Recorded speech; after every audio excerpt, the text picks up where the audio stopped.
So this is number 50 out of the 57 mental factors that he is describing here. This is number 50, which talks about, I don't know, depression or low self-esteem, I don't know, but basically when your mind goes very down, very low, sometimes we do feel, whatever be the reason, we feel very low. So sometimes it may have to do with the food, sometimes it may have to do with the climate, so you need to watch yourself, what could be the condition.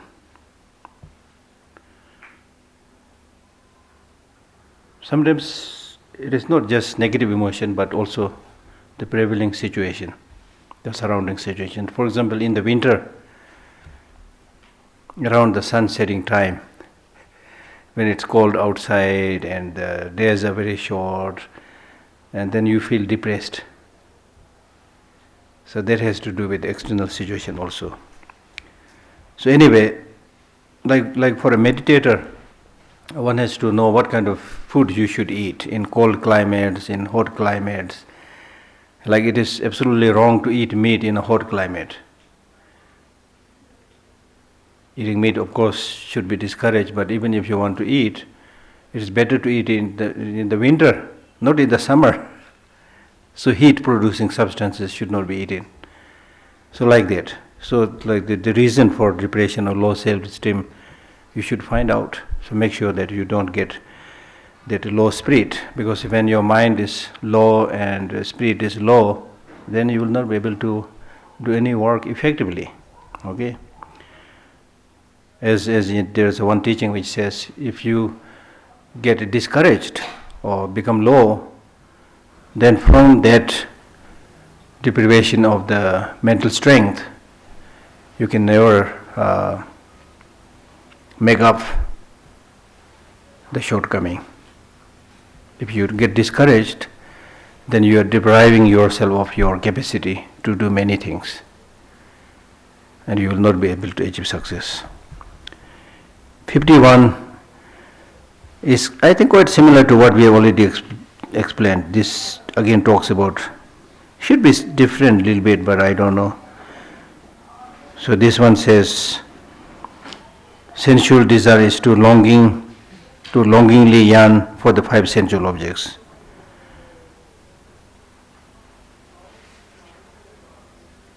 Which I have explained earlier. I don't know why he is repeating this. It actually almost like similar kind of three mental factors came already. So we need to do more research. What are the differences? There is not clear explanation.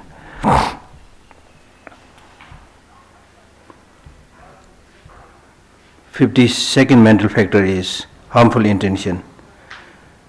Harmful intention is a thought bent on harming others, which arises from ninefold sources.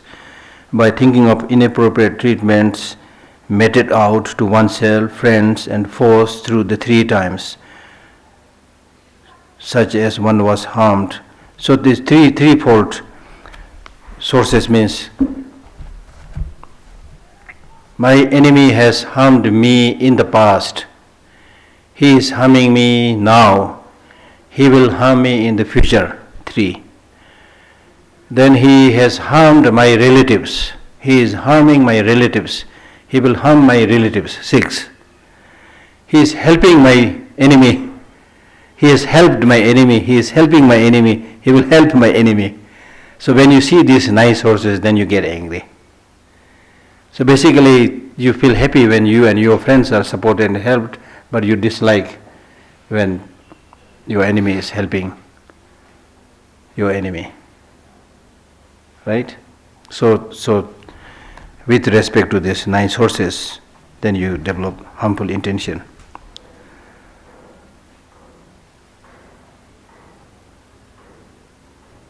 Harmful intention itself will not harm others. So that's why all these negative emotions like harmful intention, they are very bad for you. Like if I get very angry to the Chinese leaders who have harmed us, who is harming, who looks like will harm in the future. So that's true. But still, if I get angry, develop negative emotion here, it will not harm them. It will harm me. If I get angry, it will disturb my mind. They have no idea what I am doing here. Even all of you join with me, get angry, it will not affect them. So that is the bad thing with these negative emotions. It will harm you, it will destroy you. So therefore these Buddhist teachings, they are saying, take care, don't harm yourself, be happy. If you get angry, you develop attachment, and so forth, you will be the first victim. Right?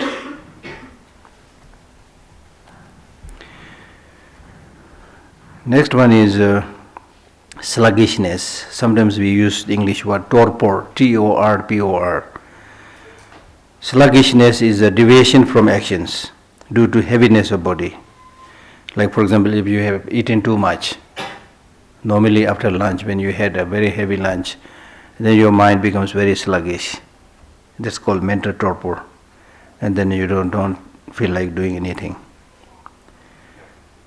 Okay? Sluggishness is deviation from actions. That means you will not be able to take any actions. You feel like sleeping. Sleep is to slumber. That is 54th mental factor. Sleep is slumber. So sleep basically means withdrawing your senses from the objects. Your eye gradually stops seeing, ear gradually stops hearing. You're withdrawing the senses. And then when you're completely asleep, then you have no idea who is going before you, what kind of smell is coming around you. Even if it is a very dirty smell, you will have no idea. You withdraw. Sleeping means withdrawing your senses. Okay.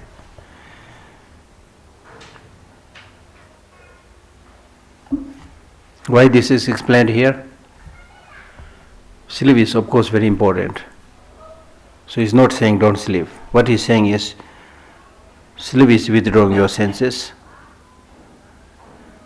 Your senses will be withdrawn, but still before you sleep you can cultivate such a positive motivation that your whole sleep becomes positive. Before you go to sleep, if you watch a horror movie, then you might dream of that horror movie. If you think about some teaching or do some prayer, even after sleep you might again repeat that prayer. You might again see that holy image and things like that. So, regret, sleep, investigation, analysis, these are neither positive nor negative, but you can change them. So therefore these four are called changeable factors. Changeable factors. So for a good practitioner, one should make sure that not only in the day, but your sleep also becomes practice.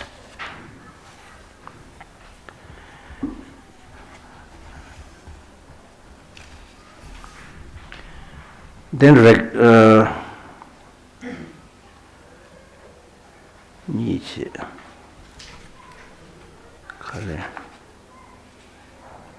excitement. Next is excitement. Excitement is 54th mental factor. Excitement is a disturbed state of body and mind.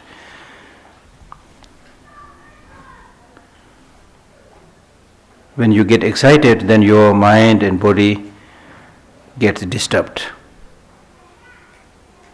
Like when you do the meditation, you are supposed to focus on one object. But when your mind gets excited, then it goes everywhere. You may be trying to focus on the image of the Buddha, but your mind you may be sitting there looking nice. You look nice as if you are meditating, but meditation is not done by the body, it is done by the mind. So when you meditate, you need to make sure that the mind stays on the object. But when excitement comes, then you're sitting there, but your mind is picnicking. Your mind is picnicking. And of course, then it disturbs your mind, makes your mind unpeaceful. Excitement.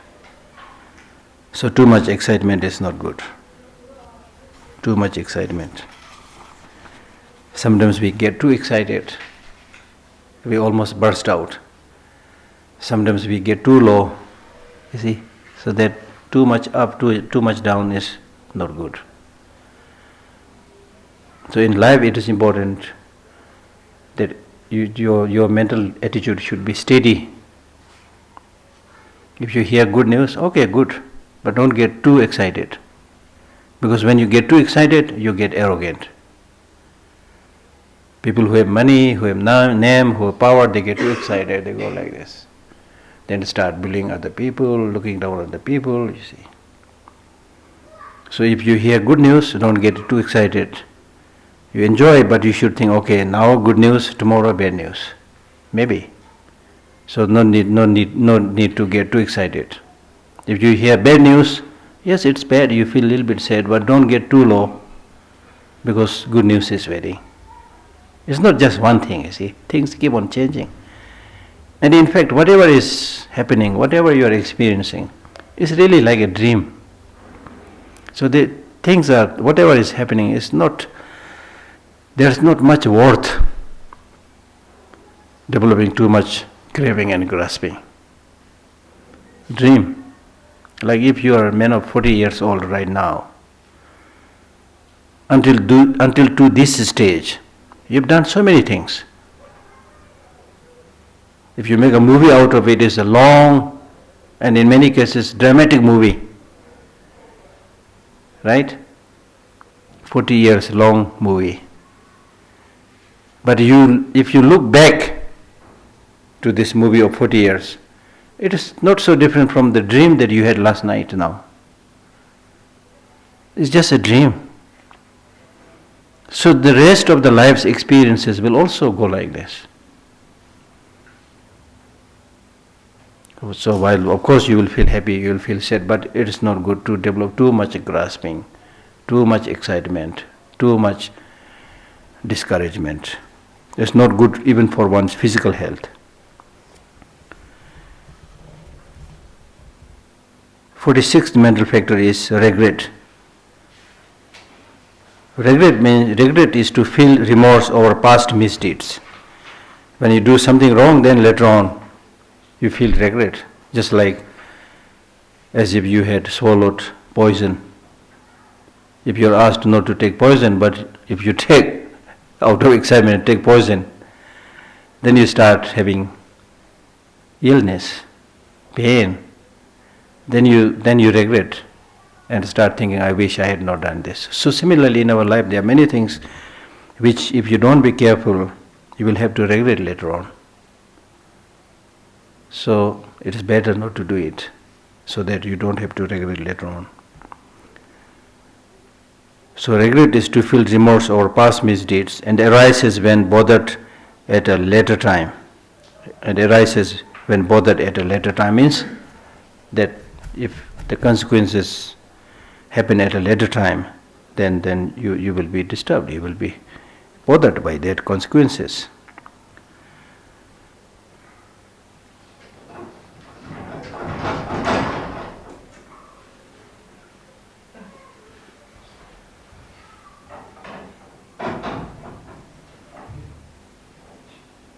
Talk.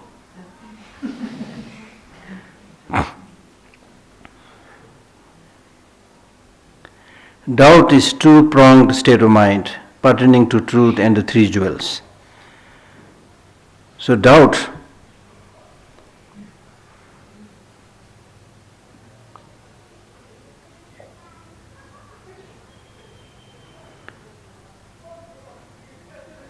about the presence of the three jewels, Buddha, Dharma and Sangha, without making any attempt to know about the possibilities of Buddha, Dharma and Sangha. If you start thinking, oh, maybe there is no Buddha, maybe there is no Dharma, maybe there is no Sangha. There are different doubts. One doubt, maybe there is a Buddha, maybe not there is Buddha, but maybe Buddha. That's called doubt tending towards the fact. which is coming closer to the truth, which is good. Then there's a second kind of doubt which is called equilibrium doubt. Maybe there's Buddha, maybe there's no Buddha. I don't know, equal doubt. Then another, maybe there's Buddha, maybe there's no Buddha, but I think there's no Buddha. Doubt tending towards what is not fact, which is more towards the wrong side. So here it primarily means that you start thinking, oh, maybe there's no Buddha. Or maybe there is no law of karma, law of causality. If I do bad things, I don't have to experience the consequences. So this kind of doubt is called afflictive doubt. Afflictive doubt. Okay? To doubt or to remain skeptical when you are studying, when you are learning, how is it? Is it possible to have the Buddha? What are his qualities? And then doubt and experiment and study. That's different. But if you develop afflictive doubt, thinking that I think there is no Buddha, or no Dharma, no Sangha, so that is afflictive doubt, which is harmful. So that also means that when it comes to believing in the Buddha, Dharma and Sangha, or believing the Buddha's teaching, it is important to study rigorously and find things out by yourself, without simply listening to somebody. If you study more, then you can see the possibility. Then you will be able to confirm it. Otherwise, it's difficult to believe many of these things which are related to subtle realities, related to the qualities of the mind. Okay? Doubt is two-pronged state of mind pertaining to truth and the three jewels. So this, I think, completes the 57 mental factors. Now this 57 mental factors, as I've mentioned, as is explained in the text, there are different opinions. Some people say these are all mental factors. Generally, when you study based on Abhidharma, how many mental factors are there? 51. Yeah, 51 mental factors.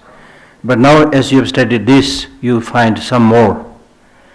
Then there are many other sutras and commentaries which has different more mental factors. So there are at least, what is being found according to the Tibetan tradition is there are at least 193 mental factors. It could be more. Okay? But here this 53 is primarily mentioned to find out about the causes of many of our wrongdoings and their fruits. How many of these negative deeds that we do arise? And if in case we commit these negative deeds, what will be the consequences? So for understanding that, Nagarjuna has mentioned these 57 mental factors. These the bodhisattvas must fully abandon, while those ordained must abandon even more. So that means these, the lay bodhisattvas, should also must fully abandon. And if you are an ordained monk or nun, while those ordained monk and nun must abandon even more. That means they should even be more careful in giving up these negative mental factors. If one forsakes all these faults, one easily develops excellent qualities. So this is summary of what has been explained about this 53 mental factors. A bodhisattva should make sure that you get separated from these mental factors, and once you are without these mental factors, negative mental factors, positive qualities will immediately arise. Okay? So therefore, basically he is saying that give up negative or misdeeds and cultivate positive qualities. The qualities that bodhisattvas, verse number 35, the qualities that bodhisattvas develop, if briefly explained, are generosity, discipline, patience, effort, concentration, wisdom, compassion, and so on. So here he is talking about the 6 perfections, which you know: giving, generosity, discipline, morality, patience, effort, concentration, wisdom. plus compassion.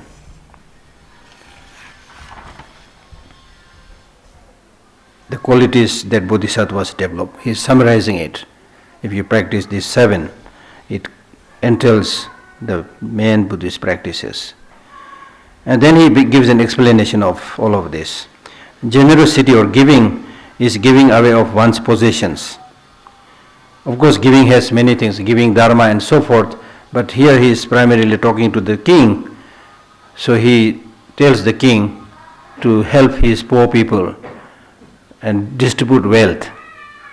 And elsewhere, he mentioned that you are a king and very busy man. There are so many good things that you need to do. You will not be able to do everything. So even if you practice one very carefully, like giving, if you achieve perfection in giving, it will be an amazing positive deed, and your name as a king will shine out. I mean, this is again good teaching, you see. We are not good in anything. We do a little bit here and there, jack of all trade, master of none, you see. So even if we do one practice like practice of giving, it basically entails all other practices. If you, out of the 6 perfections, if you practice one perfection completely, nicely, it basically entails the practice of all the perfections. So it's important in that way to kind of specialize. Generosity is giving away of one's possessions. Discipline, morality is an act of benefiting others. See, discipline is not observing and sitting there, discipline, not talking to others. That's not discipline. Ethics or morality here means benefiting others. Ethics means proper way of life. Proper way of life is a life where you benefit others. Patience is an elimination of anger. Yeah, patience is elimination of anger. If you don't get angry, then you are a patient person. So patient means again not sitting in a corner, not doing anything, but patience means elimination of anger. Effort is to take delight in virtue, which I briefly explained yesterday. Effort means that you feel happy that you have this opportunity to do spiritual dharma practice. Okay? So all these are basically state of your mind. Giving means wish to give something to others, and then physically, verbally practice giving. Morality means in order to benefit others, you give up doing things just for yourself. And patience means giving up anger. Effort is to take delight in virtue.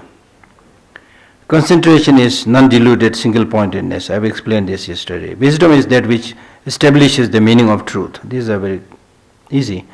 Compassion is a mind that well cultivates equal empathy for all beings, equal taste. Because all sentient beings are same in wanting happiness and not wanting suffering, so you don't make any differentiation among them. You treat all of them equally. Okay? So that's called one taste. Equal empathy for all beings. Then the fruits. If you practice these six perfections and compassion, then what kind of fruit you will get? From generosity comes prosperity. Discipline brings happiness. If you practice giving, then it leads to prosperity. Not only in this life, but for many lives to come. By practicing morality brings happiness. Happiness means mental satisfaction. When you have not harmed anybody, which is the meaning of discipline, then you feel satisfied. When you are satisfied, you can sleep peacefully, you can talk to other people peacefully, without any insecurity. So therefore, this happiness. Patience results in good complexion. Patience means without anger, as you know. When you get angry, your complexion becomes ugly. Okay, when you get angry, you can know your whole facial expression changes. Your eyes become red short, wrinkles appear on your forehead and so forth. So you become ugly. So as a counterforce to anger, when you develop patience, when there is no disturbance, no agitation within your mind, then your facial expression, there is a proper flow of blood. Complexion becomes good when there is proper flow of blood. Okay? So patience makes you handsome, beautiful. Look at the image of the Buddha. Without any decoration, without any ornament, he looks so handsome. Because of inner qualities like patience. Effort brings splendor. Effort brings splendor. That means if you are somebody who is constantly making effort, especially in positive practices, then you will become magnificent. You will excel in everything that you do. If you make effort, you achieve the fruit. If you get the fruit, you shine among others. That's the meaning. Effort brings splendor. Concentration secures peace. Concentration secures peace because when you are able to concentrate on the positive virtuous practices, and then you are able to get rid of the two obstructive factors, the mental dullness, mental sinking, and mental agitation or excitement. When you don't allow your mind get too agitated or excited, and also don't get too discouraged, and then in this way you are able to stay focused on the chosen object, especially positive qualities, then that brings peace. That's the meaning. Wisdom provides freedom, and wisdom is out of all the 6 perfections. The first 5 perfections are said to be blind, like a group of blind people. So the wisdom is said to be the eye, a person with the eye. So at the end of the day, it is the wisdom which cuts the root of ignorance, which is the source of all other afflictive emotions. Anger arises from ignorance. Similarly, all other negative emotions arises from ignorance. And one that is an antidote to ignorance is wisdom. So therefore, wisdom provides freedom. Through compassion, all your wishes shall be accomplished. Whether you want to achieve your purpose or purpose of others, if you have a compassionate heart, you will be able to achieve all your purposes. Because compassion means not harming others. Compassion means developing a wish that shows concern about the sufferings of others. And with that concern, when you don't harm others, and instead express your concern about people who are suffering, or sentient beings who are suffering, then it is not possible for you to harm any other people directly or indirectly. And that is the best way. Not harming others is the best way of benefiting yourself and benefiting others. And that is why in the case of this resolution for the Tibetan struggle with the Chinese leaders, His Holiness is talking about non-violence. Again, non-violence is not just absence of violence. Non-violence means non-violence is a dynamic force. Non-violence means active practice of compassion. When you undertake this active practice of compassion, you are trying to find a solution which is good for all, both for the Chinese, for the Tibetans. So you can see how the practice of compassion brings harmony and fulfillment of one's purpose and other purposes.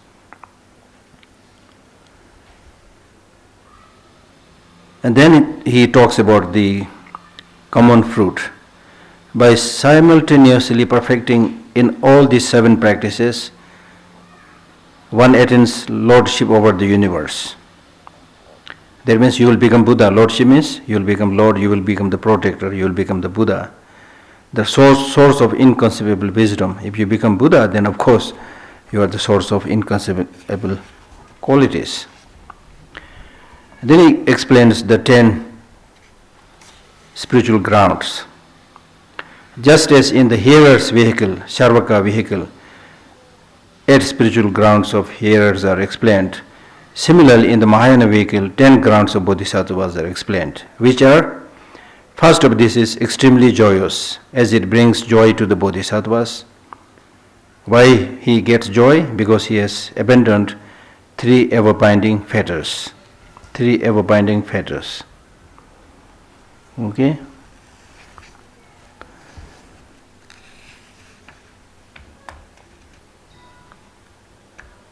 So I will not try to go into detail because we need to hopefully finish the text. So you can find out what are the 8 spiritual grounds of the hearers. And so first of this is extremely joyous, as it brings joy to the bodhisattva, because he has abandoned the 3 ever-binding fetters. 3 ever-binding fetters are the view of transitory recollection, that means seeing one's psychophysical aggregate as having inherent independent existence, and then afflictive doubt, as I've explained already, and then wrong discipline and morality as correct discipline and correct morality. So these are the 3 entangling or ever-binding fetters. One is born in the lineage of the Tathagata. Through the process of its maturation, means the fruit of such a path is one excels in perfection of generosity. So these 10 spiritual grounds are related to the 10 perfections. Okay? So this being the first ground, the result will be perfection of generosity, giving, and causing 100 worlds to shudder. One becomes so powerful that when you get this quality, it is said 100 worlds shake as if there is a big earthquake. One becomes a great ruler of the world. One becomes a great ruler of the world.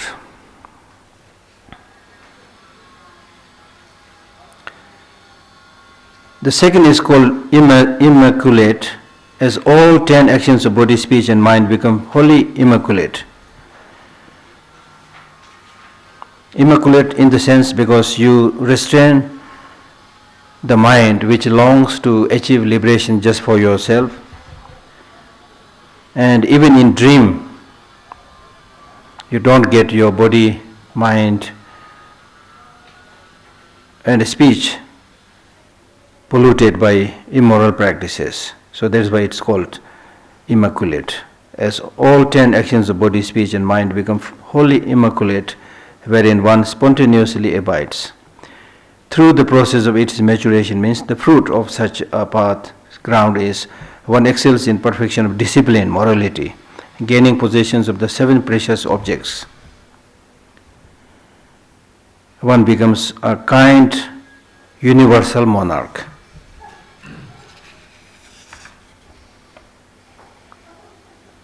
Universal monarch, and you are able to control the 4 continents, and the 7 precious objects means the objects which symbolizes that you are a universal monarch. The third is called luminous, as peaceful rays of wisdom emit forth, developing concentration and clairvoyance. Attachment and anger will completely cease. Through the process of its maturation, one primarily engages in patience and effort. Having become the king of gods, one eradicates sensual cravings of the desire realm. So, on this ground, you develop the qualities of the 4 concentrations, and also 4 immeasurable qualities, and also develops the 5 clairvoyances, and you are completely able to eradicate attachment, hatred, ignorance.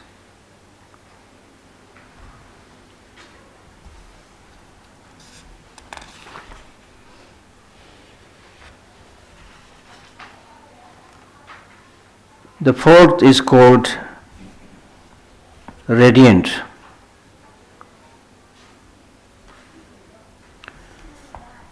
As rays of pure wisdom emit forth, and one specifically meditates on the conducive factors of enlightenment.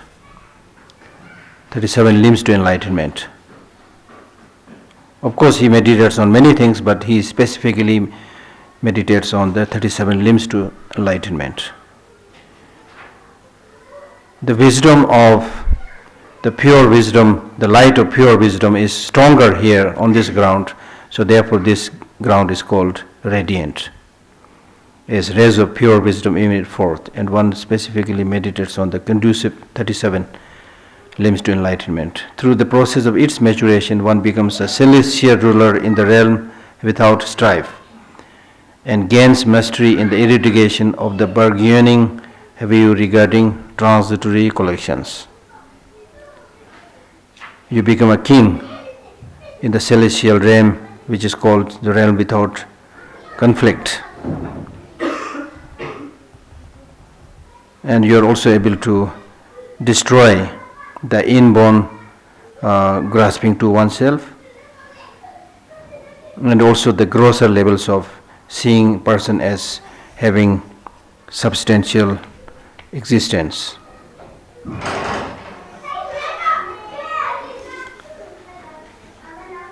The 5th is called indomitable, as bodhisattvas turn invincible to all evil forces, and masters in grasping the subtle meaning of the noble truths and so forth. Through the process of its maturation, one becomes a celestial ruler of Tushita, again another celestial realm. So here you are able to know the subtle meaning of true truths, fourth truth, and so forth. And you become a universal monarch in the joyous land of Tushita. And the fruit of this spiritual ground is that you will not be afflicted by any afflictive wrong views.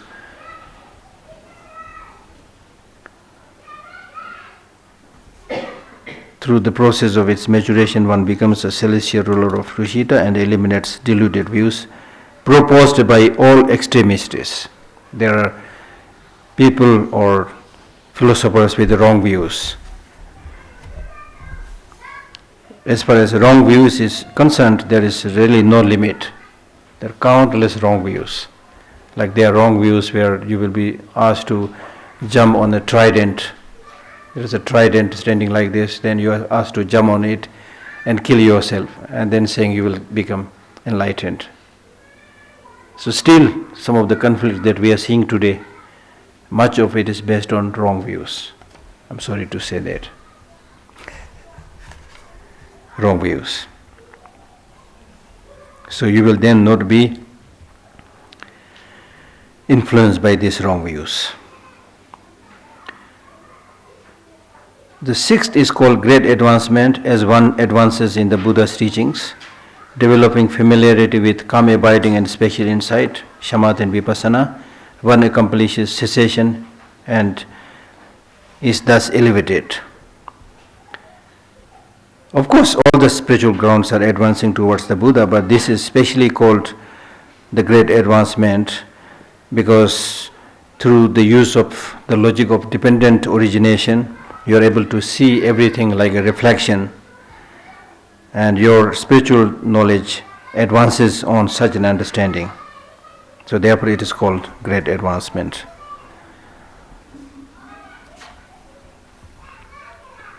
So here you are able to specially achieve perfection in wisdom. And as a result, you are able to undertake a union of practice of become abiding in special insight, and for a long time you will be able to remain in the meditative state on emptiness, and that is called achievement of cessation. One accomplished cessation, which means that cessation means the state where all the arisal of afflictive emotions have ceased, okay, and is thus elevated. Through the process of its maturation, one becomes the ruler of the magical realm, another realm in the celestial realm. Having become invincible to the hearers, one ends the pride of superiority.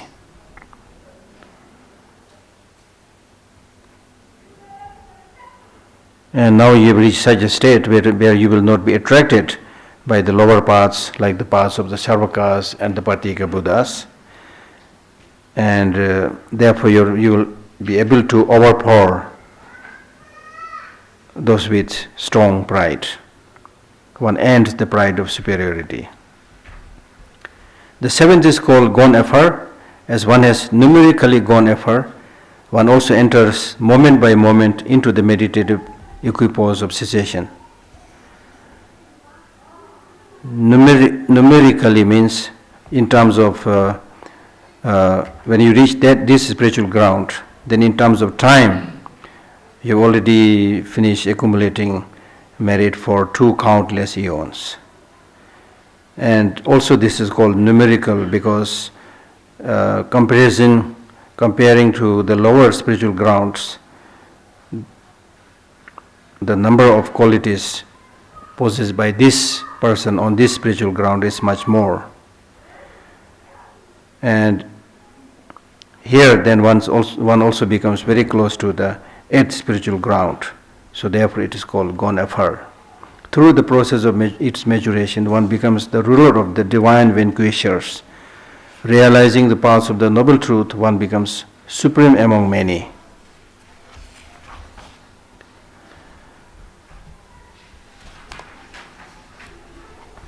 So you are able to directly perceive the truth of a superior being.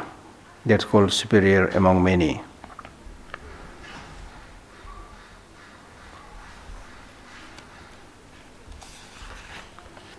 The 8th is ground of youthfulness, free of conceptualization, is called the immovable. It is immovable as the sphere of activities of body, speech and mind becomes inconceivable. This 8th spiritual ground is called the immovable, or the ground of youthfulness, because you have now transcended the stage where you acted as a child, as a youth. When we engage in the development of all kinds of afflictive emotions, then all our activities become like childish, immature youth. Okay?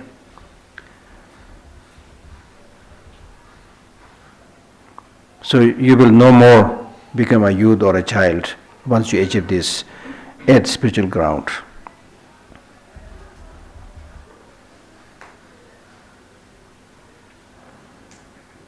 And this is also called immovable because you will not be moved or fluctuated by the science of true existence or inherent existence.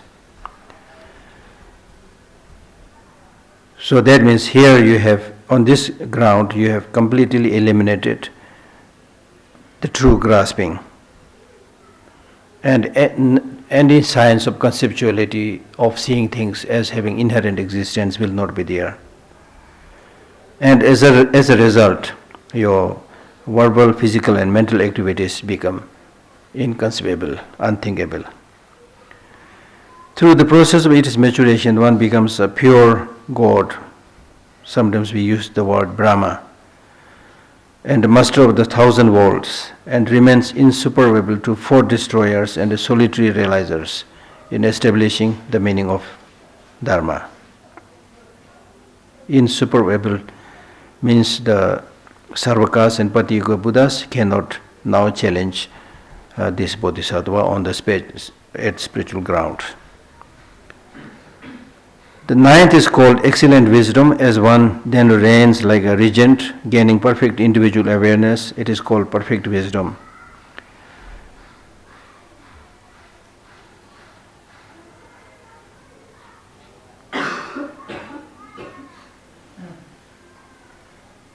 So here at this level you have achieved such a high state of wisdom and intelligence that you are even given the title regent.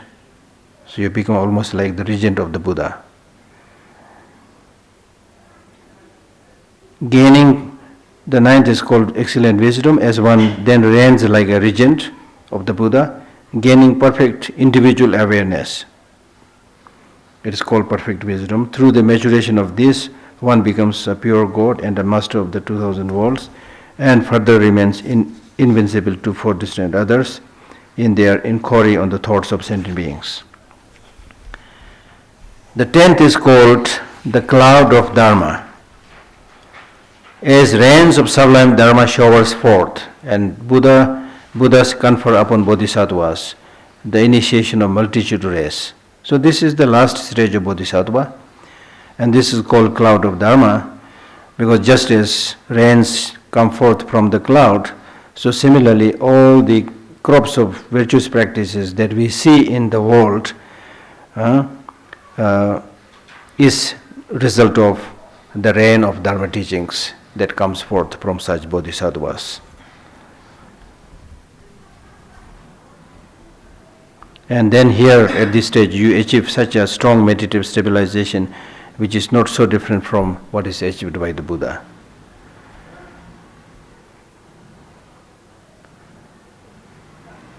Buddha's greatness can be merely explained. That through the process of its maturation, one rules over the gods of pure realm, with dominion over the realm of inconceivable wisdom. The powerful master here reigns supreme. Then summary. These 10 are therefore called the 10 bodhisattva grounds. The grounds of the bodhisattvas are different as they are incomparable in every way.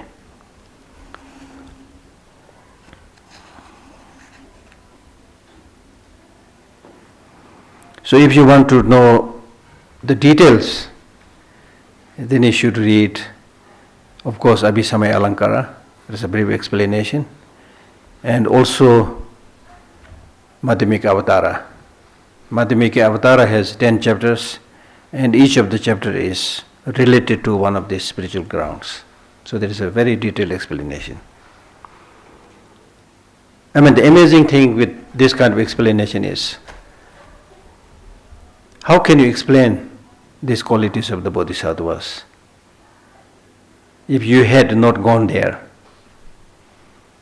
If you had never went to New York, you will not be able to give a very thorough, detailed explanation. I once read a book on philosophy written by a scholar, where he mentions that if you read Buddhism, you will find two levels. One level, yes, it seems good, and even your common experience can kind of find out, yes, this looks good. I'm hearing probably this for the first time, but based on my knowledge and capacity to judge, it looks good. So you can also figure out the truthfulness of such teaching. But then there are another level of teaching which you can call transcendental or whatever, which you cannot figure out, like the 10 spiritual grounds, and then the detailed explanation. What will be your physical state, what will be your mental state, what kind of disease will go away at this stage, everything is explained. So how can somebody explain this if one has not gone there? So it's really important for us Buddhists to know these two levels of teaching. Because we are today living in a world where we tend to believe only the physical, corporeal, material truth and nothing beyond. And we might even proudly say, I follow the scientific way, which talks about only the physical reality, not the mental reality. So therefore don't make hurried conclusion that whatever you have not seen, you have known, does not exist. There are many things that you don't know, which exist. And especially many of these internal mental qualities that you can develop. And as a result, the transformation, the peace, the happiness that you can develop.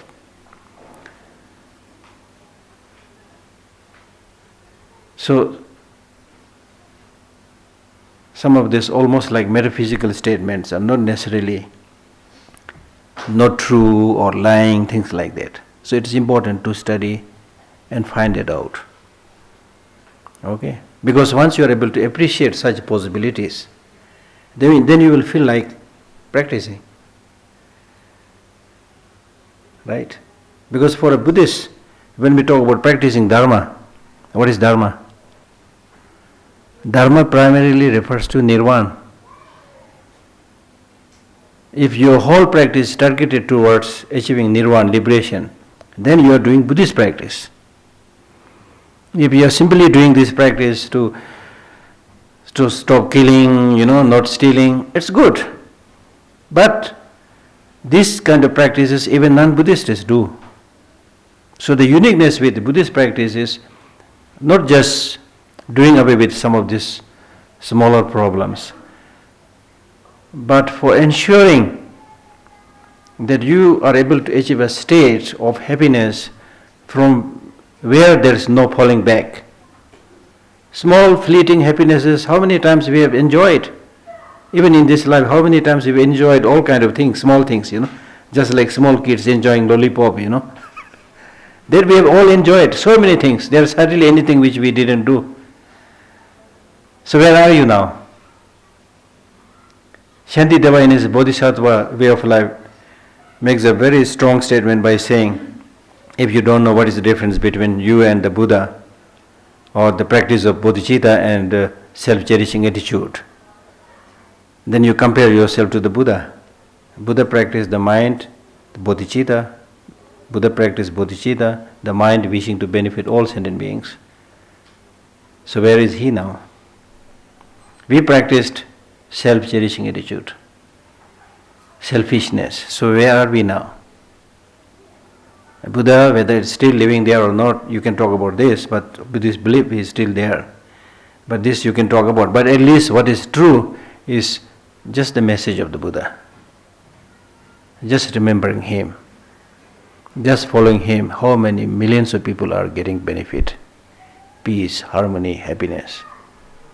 Now in our individual case, because life after life we practice self-cherishing attitude, we practice afflictive emotions, so forget about helping many people, we are not able to help ourselves. So even if you want to help yourself, of course everybody wants to help oneself. The best way of helping oneself is doing away with these negative emotions, cultivating these positive emotions. That's the best way of your helping yourself now and for many lives to come. That's the best way of helping others, your relatives, your friends. If you really love them, care about them, then help them not to engage in destructive activities. Just giving money, is helping, but it's ordinary way of helping. Like look at His Holiness Dalai Lama. So many people want to see him, listen to him. And when he travels around the world, he is not going around the world distributing dollars. He has no money, he is refuge, And even if he has, I think that will not be his priority.